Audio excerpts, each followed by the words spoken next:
Hey guys, it's Desiree. Today I'm going to show you how to make cake pops. Now this is one of our most searched recipes on Wilton.com, and there's so many different things you can do with cake pops. Lots of different flavors, colors, and decorating ideas out there. But first you have to start with your cake. So I'm going to show you real quickly how to go through our recipe. You're going to start off with just a regular box of cake mix. So I already have that open and sitting in my bowl. And we're going to doctor this up a little bit. It's a little different from the instructions you'd find on the back of the box. So make sure that you follow the recipe that we've posted down below. One of the things we're going to add is a packet of instant pudding mix. This is going to help the cake be more dense, which is going to help the cake pop hold up better when you're shaping them into a ball. Next, I'm going to add 4 eggs. Finally, we're going to add a 1/3 cup of vegetable oil and 1 cup of water. And then you're going to stir this all together. Once your cake mix is ready, you can pour this into 2 8-inch round pans or a 13x9 sheet pan. Really doesn't matter because we're just going to crumble this up anyway. And I already baked a cake earlier. I used a sheet cake and I just dumped it in this bowl. The recipe actually calls for half this amount of cake, so I'm just going to pick up that half and set it aside for later use. You could put this in an airtight container and store it in the freezer for about 4 to 6 weeks. Now I'm going to take half a cup of buttercream icing and add this to my cake. Now it's time to get messy. You're just gonna take your hands and dig right into that cake and icing. Mix it all together until it's good and mushy.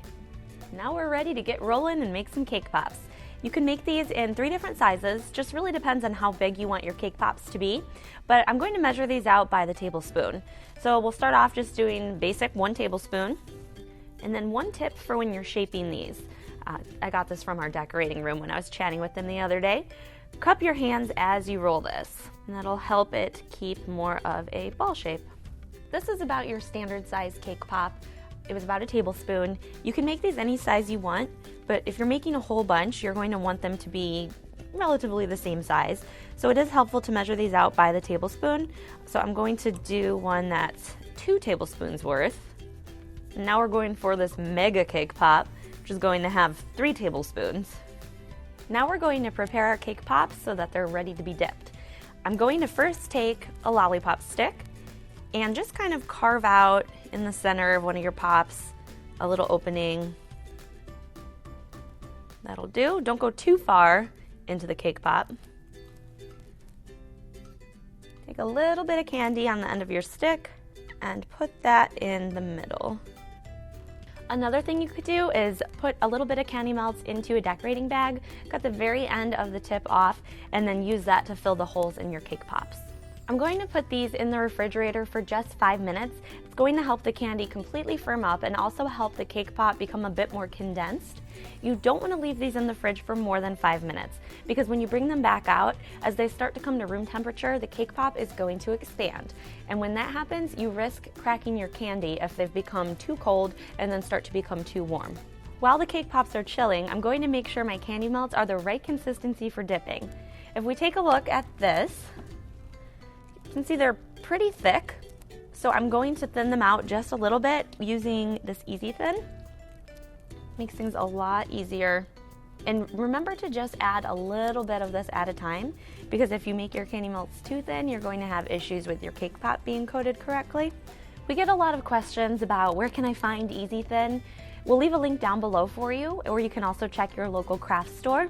If you're not able to get your hands on some Easy Thin, you could use vegetable shortening, that would work. Again, just make sure you're doing a little bit at a time because once you get it too thin, it's difficult to come back from that. People have also asked if they can use vegetable oil. You could, but it is harder to control since it is a liquid. Definitely recommend using vegetable shortening. I'm going to take my cake pop and get the spatula out of the way. And I like to tilt this so that it's a little deeper. I'm just going to take my cake pop, make sure it's good and coated. There we go, and then let some of the excess drip off of your pop. And then I'm going to place this in a pop stand, stick end down, because if I let this sit back on the parchment with that candy, it's going to pool around the base of my cake pop and it's not going to have that nice ball shape. Once you're feeling pretty comfortable with basic color dipping, you can move on to more fancy things like doing multicolors or designs. So I'm going to show you a cool marble technique that you can use.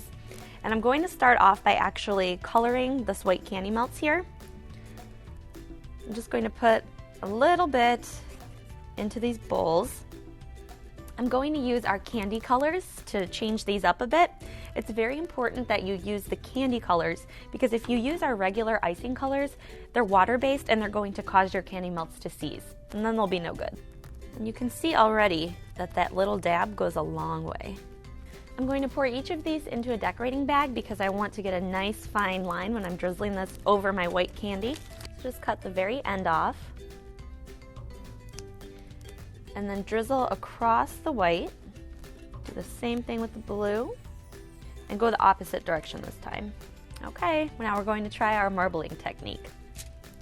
And there you have it. I love the marble effect these have. You can use any color combination you want. Nice way to add a subtle pop of color.